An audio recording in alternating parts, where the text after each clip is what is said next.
নীরা একটি ছোট্ট মেয়ে, বয়স 9 বছর। সে খুব চুপচাপ, বেশি কারোর সঙ্গে মিশে না। একদিন স্কুল ফেরার পথে সে শুনতে পেল গাছের ঝোপের ভিতর থেকে মিউ মিউ শব্দ। সে এগিয়ে গিয়ে দেখে এক কুঁচকে থাকা ছোট বিড়ালছানা ডান চোখে চোট পেয়েছে।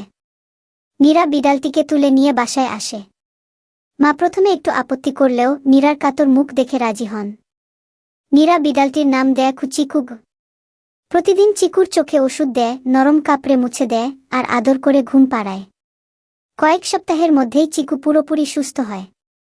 চিকু এখন সবসময় নীরার সঙ্গী। পড়তে বসলে কোলে উঠে বসে, ঘুমাতে গেলে পাশে গুটিসুটি মেরে শো।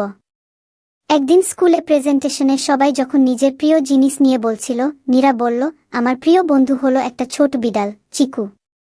ও আমাকে ভালোবাসতে শিখিয়েছে গি। বন্ধুত্ব যে কেবল মানুষের সঙ্গে হয় না, সেটাই প্রমাণ করল নীরা আর চিকুর এই ছোট্ট কাহিনী।